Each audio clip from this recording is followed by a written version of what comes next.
একবার সুবহানাল্লাহ বলবেন 1000 গুনাহ মাফ। একবার সুবহানাল্লাহ বলবেন আমলনামার মধ্যে 1000 নেকি আল্লাহ দান করে দিবে। আরেকটু আওয়াজে আল্লাহু আকবার। প্রেমের আলোচনা হবে, নবীর প্রেমের, রাজি আছি।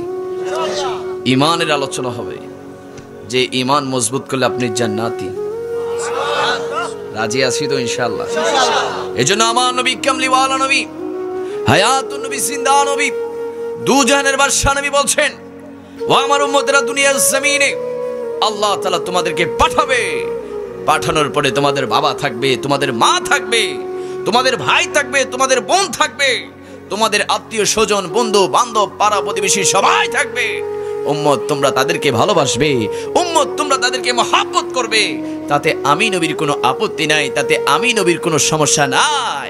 তবে উম্মত তোমার জানা উচিত, বোঝা উচিত, তুমি যদি নিজেকে ঈমানদার দাবি করতে চাও, মুমিন দাবি করতে চাও, মুত্তাকি দাবি করতে চাও, ফরহেজগার দাবি করতে চাও, উম্মত তুমি শুনে রাখো, আমার নবী বুখারী শরীফের মধ্যে বলছেন, লা ইউমিনু আহাদুকুম হাত্তা আকুনা আহাব্বা ইলাইহি মিন ওয়ালিদিহি ওয়া ওয়ালাদিহি ওয়ান নাসি আজমাইন।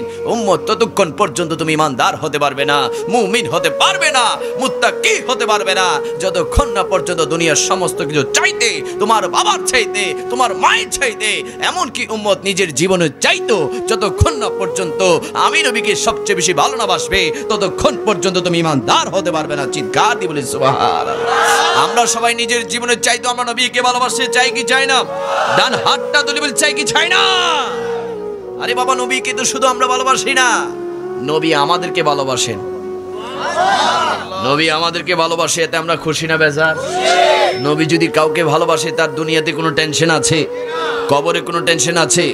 আখিরাতে কোনো টেনশন আছে? নবী যাকে ভালোবাসবে তাকে ফেলে নবী জান্নাতে যাবে না।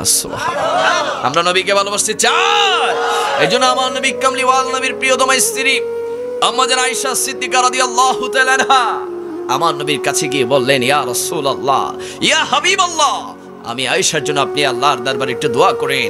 আমি আয়েশার জন্য আল্লাহর দরবারে একটু ফরিয়াদ করেন। যখন আমার নবীর কাছে আম্মা জান আয়েশা সিদ্দিকা দোয়া চাইলেন, আম্মা জান আয়েশা সিদ্দিকা দোয়া চাইলেন, আমার নবী রাহমাতুল লিল আলামিন নবী আল্লাহর দরবারে রহমতের দুইখানা হাত তুলে ফরিয়াদ করতে লাগলেন, ও মালিক, ও মওলা, আমার আয়েশাকে তুমি কবুল করে নাও, আমার আয়েশাকে তুমি কবুল করে নাও, আমার আয়েশাকে তুমি কবুল আর মঞ্জুর করে নাও। যখন আমার নবী আম্মা জান আয়েশা সিদ্দিকার জন্য দোয়া করলেন, আম্মা জান আয়েশা সিদ্দিকা খুশিতে আত্মহারা হয়ে গেল, খুশিতে তার চেহারাটা ঝলমল করতে লাগলো, ঝলমল করতে লাগলো।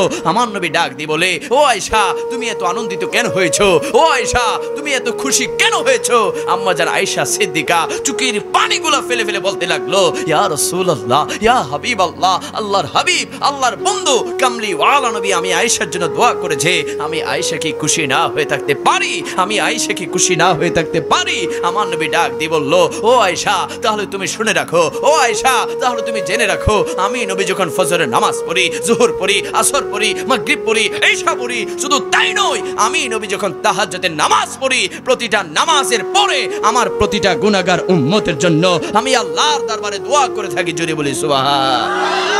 যেই নবী ফজরে, জোহরে, আসরে, মাগরিবে, ইশাতে, তাহাজ্জুদের নামাজে যেই নবী আমাদেরকে ভুলে নাই, ওই নবীকে কি কোনোভাবে আমরা ভুলতে পারি? ওই নবীকে কি কোনোভাবে ভোলা যাবে?